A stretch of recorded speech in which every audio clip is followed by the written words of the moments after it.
Bonjour, je vous souhaite la bienvenue dans cette nouvelle vidéo de l'intégrale de Flash Gordon en édition collector chez Hachette. Nous en sommes au tome 6 avec les planches dominicales englobant la période du 2 février 1947 au 12 juin 1949.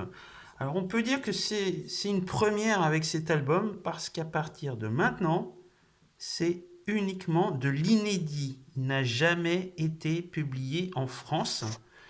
Euh, voilà, donc cet album est donc scénarisé par Don Moore, dessiné par Austin Briggs et enfin par Manuel Raboy alias Mac, donc Mac Raboy.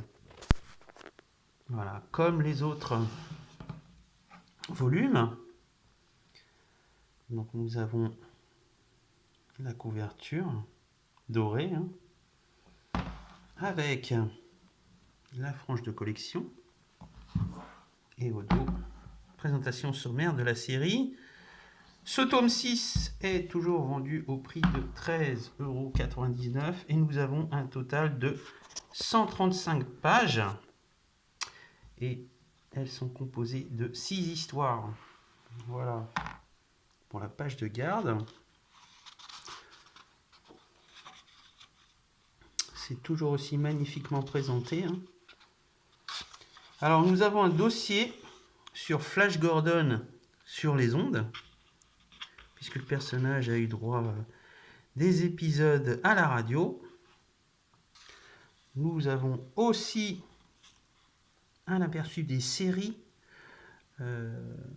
télévisées. Donc la première, celle-ci, date des années 1950, plus précisément 1954. Nous avons la série animée produite par Filmation en 1979. Voilà, nous avons Monsieur Gale Gordon, donc la voix de Flash Gordon à la radio. Donc là, encore un aperçu de la série Filmation.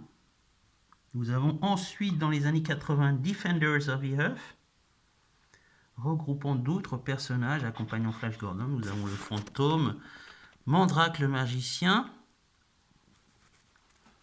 Nous avons aussi une version comics par Marvel de cette série. Nous avons une série animée dans les années 90, 1996, coproduite par la France. Et la dernière série en date, une série live dans les années 2000, 2007 plus précisément, Flash Gordon. Voilà, qui était vraiment une adaptation assez libre du personnage et diffusée sur la chaîne Sci-Fi Channel. Elle est sortie en DVD en France, en coffret DVD, et elle est aussi elle a été diffusée sur Sci-Fi Channel en France. Il est incarné par Eric Johnson, un acteur qu'on a pu voir notamment dans la série Smallville. Alors, au sommaire de ce numéro, nous avons donc, comme je vous le disais, 6 histoires. La terre de la reine oiseau, la chasse à l'homme, une femme dangereuse, la terre perdue, la mystérieuse lune de Mongo et sur la comète mortelle. Les 4 premières histoires sont signées Austin Briggs et les 2 dernières par Mac Raboy. Alors en gros, les premières histoires suivent bien sûr le précédent album, à savoir la recherche de Kang le Cruel, le fils de Ming l'impitoyable. Donc nous avons Flash Gordon et Dale Arden qui parcourent des terres perdues, des contrées perdues de Mongo. Et comme vous pouvez le constater, le style d'Austin Briggs, bien que très différent d'Alex Raymond, voilà, ne diffère pas trop. On va dire que son style est moins détaillé, mais voilà, c'est toujours le même style réaliste. Voilà, ça ne change pas. Donc, la qualité est là. Il n'y a pas à dire. Une première histoire avec la reine du peuple oiseau.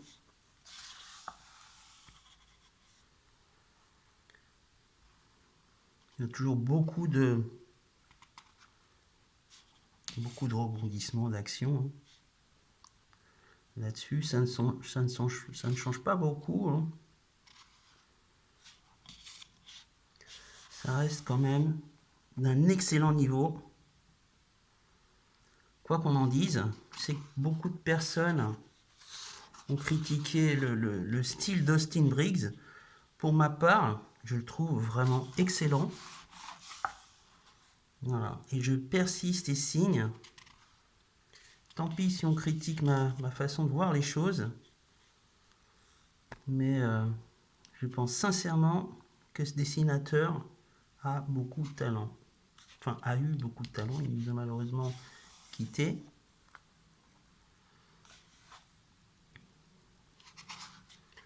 Alors c'est vrai, on reprochera à ces histoires quand même un côté assez... des péripéties quand même assez téléphonées. Hein. On se doute un peu de ce qui va arriver. Malgré tout, c'est toujours intéressant. Personnellement, cet album, je l'ai lu vraiment très rapidement, en moins de 2 heures. Voilà, malgré tout, c'est quand même très très bien écrit. Hein. Même l'intrigue et les rebondissements peuvent paraître répétitifs hein, quand même. Voilà, si vous aimez le style réaliste quand même, c'est quand même un style réaliste. On le voit, hein. Regardez. Je le dis, je le répète. J'aime beaucoup Austin Briggs. Je trouve qu'il a fait un travail remarquable. C'était pas évident de reprendre la suite d'Alex Raymond, hein, franchement. Et il l'a fait avec beaucoup de talent. Voilà. Donc ça, c'est la première histoire. Hein. Kang le Cruel. Alors, il n'y a pas vraiment de fin d'intrigue pour ce personnage. Il n'y a pas vraiment voilà, il disparaît. On ne sait pas trop s'il est mort ou s'il a vécu. On ne sait pas. Vous avez plein de personnages secondaires, hein, comme Sultra, la manipulatrice de Kang.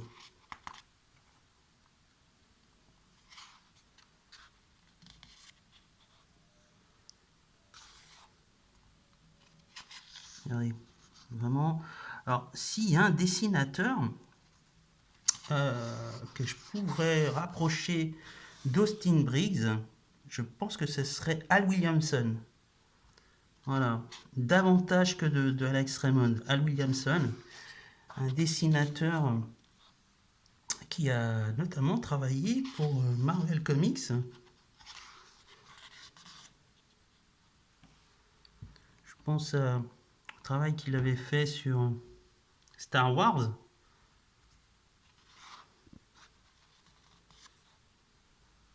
Voilà. À noter quand même les très très belles couleurs retravaillées pour cette édition.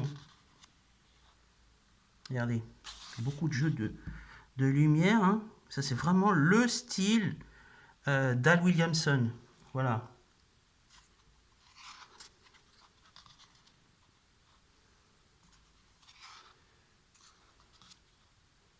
Regardez.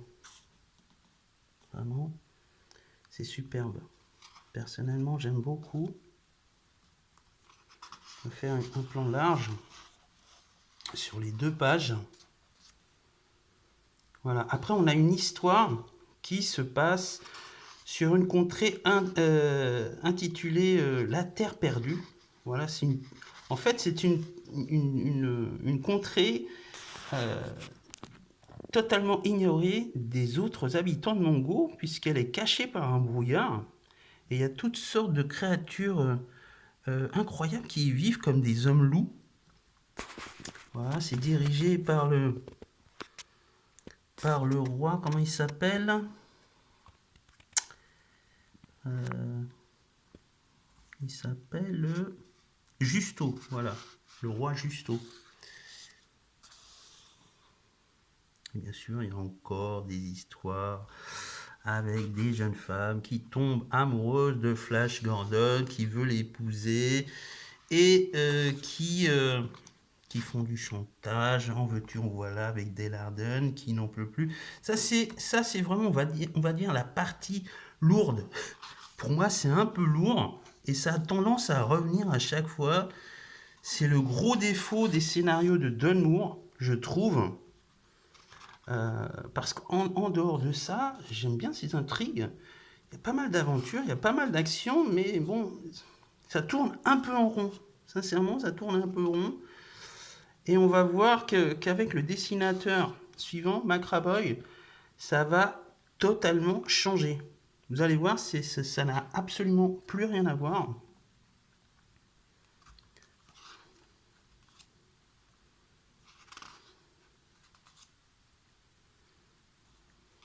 Voilà, on est quand même... Voilà, c'est à partir de là. Donc là, nous sommes au 1er août 1948. Là, c'est McRaboy qui va carrément continuer la série, je crois, jusqu'en 1967. Donc ça va durer. Hein. McRaboy va maintenir les rênes de la série pendant un bon moment et on voit tout de suite son style. Les personnages, les traits des personnages sont affinés, sont beaucoup plus fins. Au niveau des décors et des costumes, là encore, le trait est net. Ça n'a plus rien à voir. C'est extrêmement fin. C'est superbe. Même les décors, c'est designé, c'est incroyable.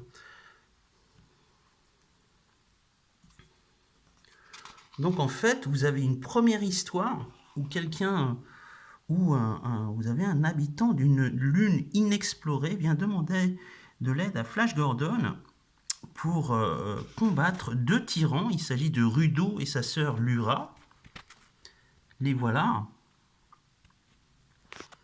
Et donc ils vont se retrouver sur cette lune où ces deux personnages en fait utilisent des cristaux pour des cristaux spéciaux un peu mystérieux pour contrôler leur lune. Voilà, vous regardez. Ah, c'est magnifique. Manuel Raboy, un dessinateur que je ne connaissais pas. Voilà. Surnommé Mac. Et là, la série va dans un style totalement différent, puisque là, on est un peu plus dans la fantasy. Voilà, c'est plus vraiment le space opéra. Vous avez des histoires avec des magiciens, avec des lutins. Enfin, c'est un truc incroyable. J'ai vu ça, je me suis dit, mais c'est quoi ce truc-là? Voilà. Et donc là, après, la deuxième histoire, en fait, c'est une comète qui va détruire Mongo. Et Flash décide de l'explorer pour voir s'il peut la détourner. Et il va se rendre compte que cette comète, en fait, est habitée par des gens qui ont un pouvoir de contrôler la pesanteur. Voilà. Et ils ont des esclaves, en fait, ce sont des nains qui travaillent pour eux. Et voilà, c'est incroyable. Regardez le style. Je vais vous faire des gros plans là. Et en fait, voilà, toutes ces histoires n'ont jamais été publiées en France. Elles sont totalement inédites. Voilà. Donc à partir de là, si beaucoup d'entre vous connaissez Flash Gordon par Alex Raymond ou Dan Barry, hein, qui viendra bien après, hein, viendra dans les épisodes, dans les albums suivants, hein, là on va avoir au moins, je pense, on va dire, allez, pour 12 ou 13 albums, Mac Raboy. Voilà. Et je vous dis sincèrement, j'en suis content, parce que vraiment, j'adore son style. C'est superbe. C'est un excellent dessinateur. Et à la fin de cet album, vous avez aussi un article qui lui est consacré. Et il a un lien assez particulier avec DC Comics. Vous allez voir pourquoi, je vais vous montrer. Voilà. Flash Gordon par Mac Raboy. Un Flash Gordon totalement différent des autres. Hein. Un peu moins, on va dire, un peu moins en muscle, beaucoup plus en filigrane, comme ça. Hein. Et toujours son côté Boy Scout. Voilà, c'est son côté Boy Scout. C'est, j'aime beaucoup, vraiment là. Et ça me fait plaisir de vous le faire découvrir, parce que je sais que beaucoup de personnes qui ont commencé en fait cette collection, en fait, ont décidé de larguer la série après le 4e album. Donc voilà, je vous montre vraiment ce que vous allez perdre si vous ne continuez pas. Maintenant, voilà, chacun est libre de faire ce qu'il veut. Hein. Voilà, donc là, on a un article consacré à Manuel Raboy, qui aussi a été un formidable illustrateur. Et Mac Raboy a contribué à créer le personnage de Captain Marvel Jr., voilà, qui appartenait à un éditeur indépendant de DC Comics. Voilà, donc qui s'appelait donc Wiz Comics. Voilà. Et Mac Raboy, en fait, il va créer un studio. Voilà, un studio. Il va confonder avec Bernard Bailey, un dessinateur de comics, un studio qui s'appellera le Bernard Bailey Studio. Et à partir de là, dans ce studio, nous allons avoir un tas de futurs stars des comics comme Gil Kane, Carmine Infantino, Frank Frazetta et Dan Barry. Donc c'est quand même du beau monde. Et voilà une photo de Mac Raboy. Voilà pour cet album. Et vraiment, hein, mais sans chichi, je vous le dis, il est superbe cet album. Voilà, c'est une nouvelle ère qui commence pour la collection Flash Gordon chez Hachette. Et là, vous avez toute la suite jusqu'à Dan Barry. C'est ce monsieur qui va s'en occuper. Voilà, encore un excellent tome de cette collection que je vous recommande chaudement. Flash Gordon chez Hachette. Voilà, j'espère que cette vidéo vous a plu. Si c'est le cas, n'hésitez pas à liker. Et pourquoi pas à vous abonner à ma chaîne si ça vous en dit. Voilà, merci. Quant à moi, je vous dis à bientôt pour une prochaine vidéo de Flash Gordon. Au revoir.